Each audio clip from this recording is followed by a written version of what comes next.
पिछले लगभग 11 साल से देश में और लगभग पौने 11 साल से हरियाणा प्रदेश में सत्तारूढ़ भारतीय जनता पार्टी में आज के दिन ये लग रहा है और पिछले कुछ एक महीनों से ये लग रहा है कि सब कुछ ठीक नहीं है।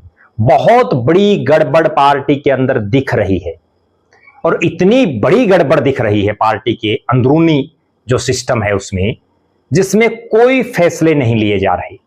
अब मैं आपको जो बात बता रहा हूं वो बात ना केवल हरियाणा की भारतीय जनता पार्टी पर लागू होती है, हरियाणा की नायब सिंह सैनी की सरकार पर लागू होती है, बल्कि वो केंद्र की नरेंद्र मोदी की सरकार और भारतीय जनता पार्टी का जो राष्ट्रीय पूरे भारत का सिस्टम है उस पर भी कहीं ना कहीं लागू होती है।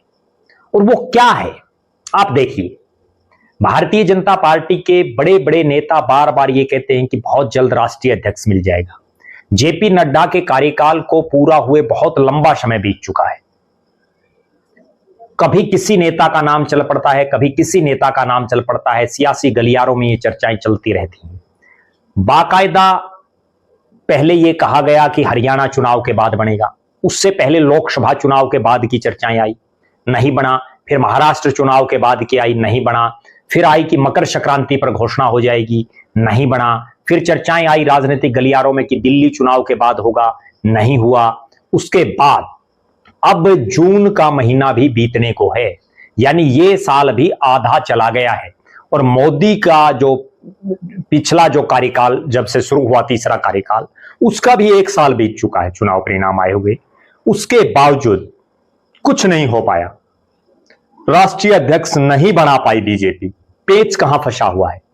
पेच फंसा हुआ है नरेंद्र मोदी और अमित शाह चाहते हैं अपने मनपसंद के किसी शख्स को, जो राजनीतिक गलियारों में चर्चाएं हैं उसके मुताबिक, और राष्ट्रीय स्वयंसेवक संघ आरएसएस की पसंद कोई और है।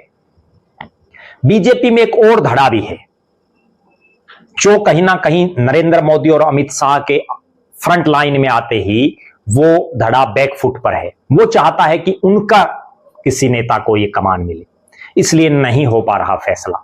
1 दर्जन के आसपास नेताओं के नाम कभी चल पड़ते हैं, कभी बंद हो जाते हैं, लेकिन वही ढाक के 3 पात, कुछ नहीं हो पा रहा। कांग्रेस पर बार बार ये उंगलियां उठती रहती हैं कि कांग्रेस फैसले लेने में देरी करती है, लेकिन बीजेपी तो सत्ता में है, उसके बावजूद फैसला नहीं ले पा रही। एक तरफ तो देश में दुनिया में यह चर्चा है कि नरेंद्र मोदी से ताकतवर नेता नहीं तमाम भाजपाई कहते हैं, अमित शाह को राजनीति का चाणक्य बताते हैं।